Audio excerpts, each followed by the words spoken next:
we've come to the last video in my series. 19 videos, all about my gaming history. And this one is very, very recent. This is all about my gaming PC. And the two games particularly I've been playing, I'll talk a little bit about Dragon's Lair first.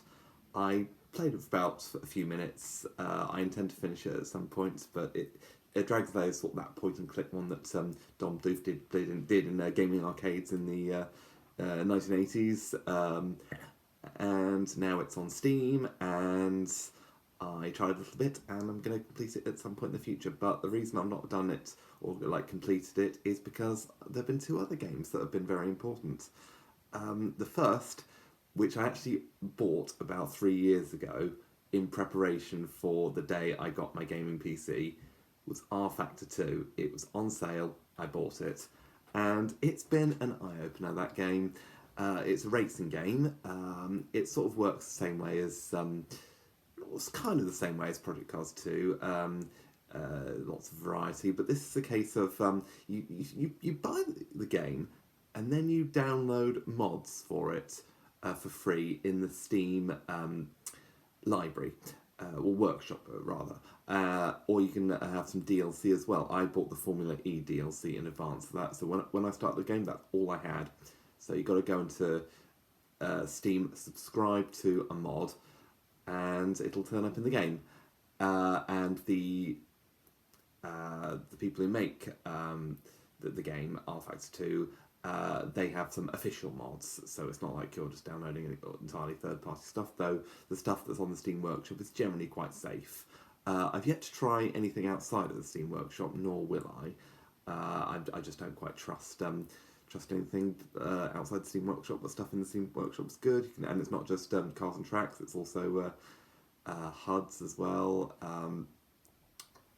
So if my face looks a bit red, I've had my Quest 2 on because I've just been playing R Factor 2 just as I'm recording, just a second after recording this, and you can connect your VR headset. In my case, my Oculus Quest 2. I can connect it to R Factor 2 and play racing games in VR, which is great fun. So yeah, R Factor 2. How do I describe that? Well, I'll start with the daily races. There's online races organised by R Factor 2, and you can enter into those to get your rating, improve your ratings, your safety and driver's rating, and I do enjoy that a lot.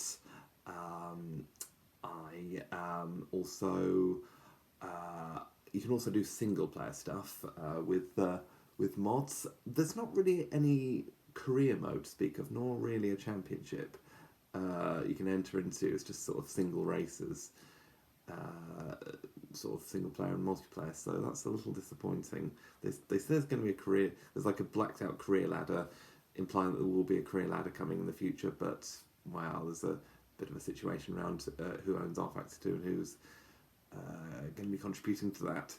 And of course they're focusing on the new Le Mans game right now. The team who currently keep R Factor 2 going. So probably not going to be much in the future, but I really like it. I'm more certain that Automobilista 2 will have something coming out than R Factor 2. We'll come to Automobilista 2 a bit later. So, so R Factor 2, I really like the default setups of cars. I really like how they all handle. I quite like the graphics. I think the default HUD is very MS-DOS. You really do have to get a mod to get a good one.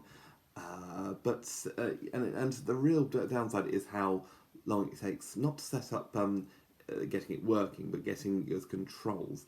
It's actually quite straightforward to get the game working. It's these days it's the controls, finding all the controls that's it's a bit of a problem. It's not very well explained. It's not like Project Cars 2 where it's quite self-explanatory and there's sort of a default setting. There's you sort of have to map all these controls yourself, and 80% of them put onto your keyboard because there's just so many controls, and it doesn't really have a very good way of doing pit strategy. I did make a video actually on my channel about how to do a pit strategy in race, and while it doesn't work as well as as Project Cars 2 does, it works okay, but could be better.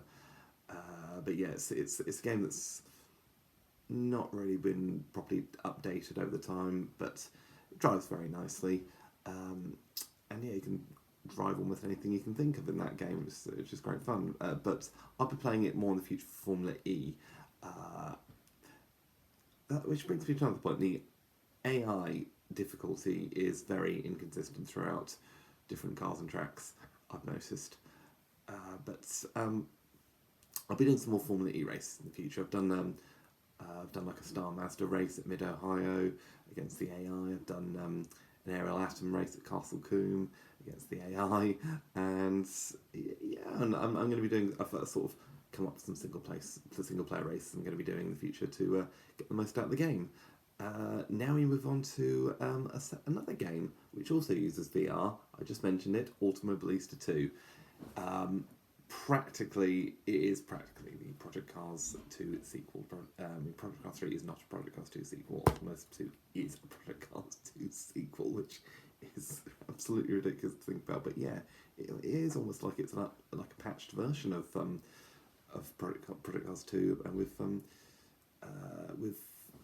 a few small improvements here and there, and yeah, the Brazilian stock car. There's a huge focus on Brazilian tracks and Brazilian series as well, which is quite unique. I quite like the stock car stuff, the Brazil stock car stuff that you can do in that game.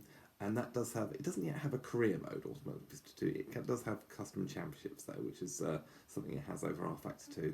And the multiplayer lobbies are good. Works exactly the same way as Project Cars 2. I'm all about getting my safety racing up right now. I did do a league race yesterday, funnily enough. It was a GT3 Gen 2 and a GT4 race. I was driving the GT4 Porsche Cayman because the GT3 Gen 2 is DLC, which I do not have, and I do not like that Porsche Cayman in that game. I finished quite far at the back in my first online league race. But earlier today I was trying out the Audi GT4. I managed to gain 2 whole seconds at Donington. So boy, was that not the Porsche Cayman was not the car for me. At least the GT4 format of that car. So if I ever do a GT4 race again, it'll be in an Audi, not a Porsche Cayman. Because I did not do well last night in that race at all. So, yeah, that was, but yeah, I was able to be in a group chat, but there's this in Discord on my phone rather than the way it used to be on the Xbox, where you could just have it in your headset. But it really did bring me back to my Project Cars do get days playing Automobilista 2. But yeah, for me, it's honestly my racing game now. That's the game I'm going to be going to for most things for league racing. I found what looks like quite a good group, a very very well organised group from what I can tell. Or they have sort of subject. They have sort of a website with subgroups. The one I'm in is called CAI. I believe that's an abbreviation for some Italian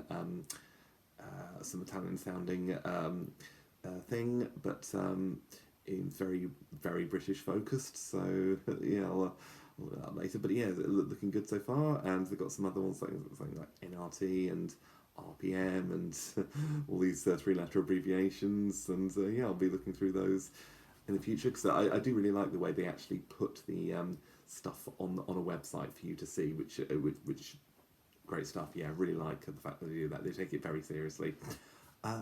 Yeah, but yeah, what was to say about Automobilista 2? Well, I got it quite cheap. It was on sale at the time. I haven't tried any of the DLC yet, but I think it's a little inconsistent. But I think if you don't own the track in a multiplayer lobby, but the host owns the multiplayer track, you can still go into the race, as far as I can tell. There might be some more complicated rules behind that.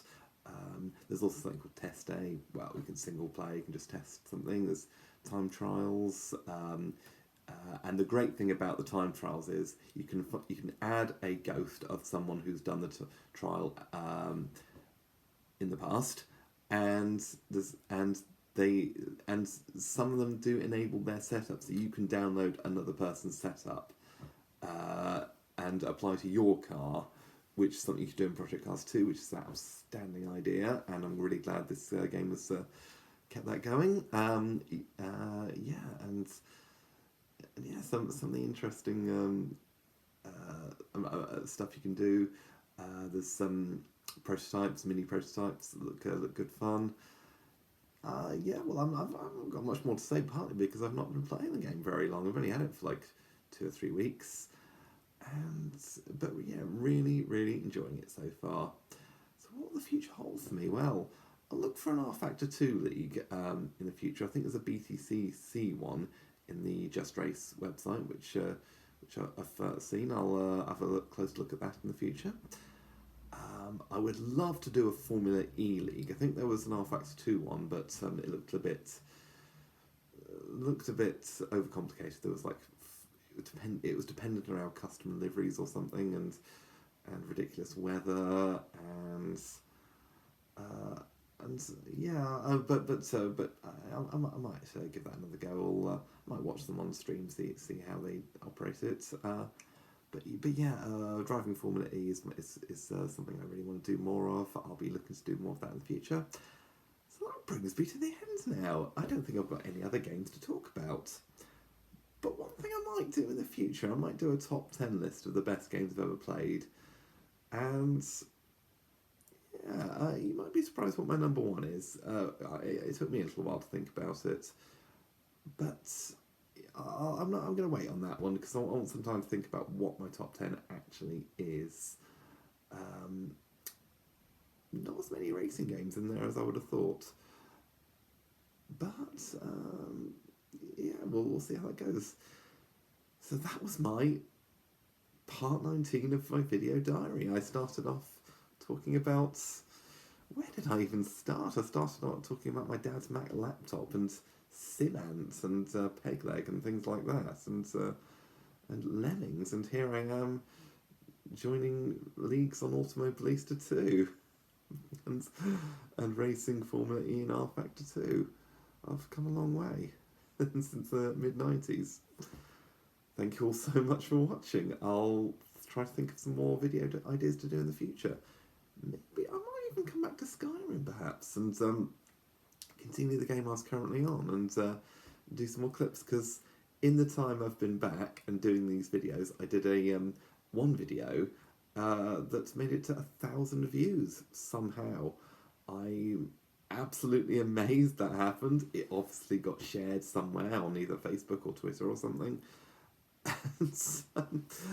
And I'm really, really flattered that I managed to break 1,000 views. I think it's 1,015 currently. So I might have to do some more Skyrim videos, just some funny clips or something. So I might return to that in the future. I intend to return to Oblivion to do a bit more of that, but I might wait for the remake, like I stated 2 videos ago.